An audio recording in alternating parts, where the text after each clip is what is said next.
Howdy there, my developers, and in this video we're going to be diving a little deeper into Node.js. And in the last few videos, we've started to see what Node.js can do and what we can do with Node.js.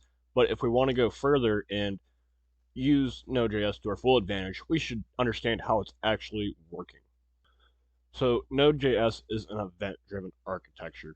This means that we can lay out paths and the user has to go down one of those paths. They have to make some kind of event happen to get to the next step. Otherwise, it's just going to sit there and nothing is going to happen.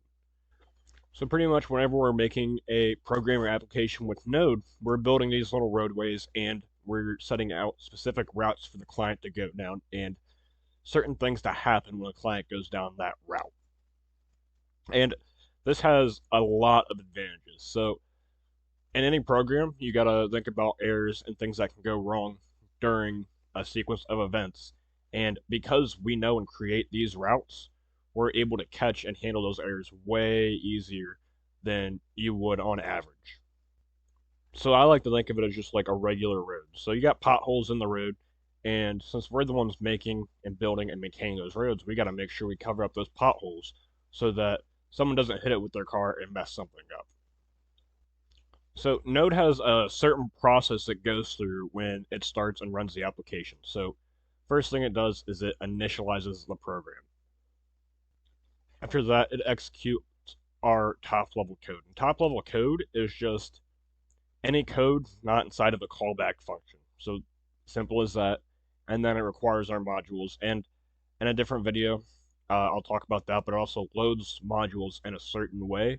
So there's best practice in how you should require your modules. You should have certain modules be required first, and then certain ones be required last. After that, it registers the event callbacks, and that is everything that's not in that top-level code. And once it does that, it starts the event loop. And the event loop is very much the heart of our application and one of the most important parts of our structure to the program. So the event loop is all code in the application that is inside callback functions. And the event loop is really one of the things that helps make Node.js so popular in what it is. So if something is too heavy or too complex to be handled in the event loop, it'll be offloaded to the thread pool. And I'll talk more about that in a second. But the event loop, it picks up actions taken by the users and adds them to the event loop. So it says, okay, these things are happening, and now I gotta do certain things with what I have been given. So the event loop itself also has its own process. And when it starts, the first thing it wants to see is there any expired timer callbacks?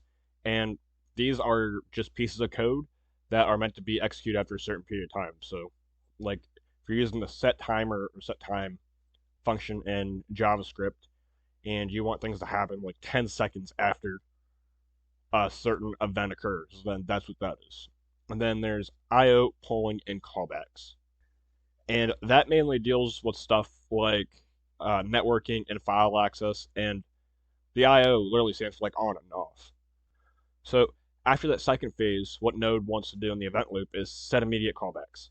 And this part of the process is used when you want to execute a piece of code asynchronously, but also as soon as possible. So you want to do something, but you don't want to block the event loop because blocking the event loop stops everything. And you also want it to be done like literally as soon as it can be done. After that, it's going to close the callbacks, so close out those functions, and then it checks and makes sure there's no more pending tasks for it to do or complete. So onto the thread pool. Okay, so another huge part of Node.js is the thread pool, and this just executes asynchronous operations. And I'll talk about that a little bit. I'm going to make a whole different video on asynchronous versus synchronous and promises and stuff like that.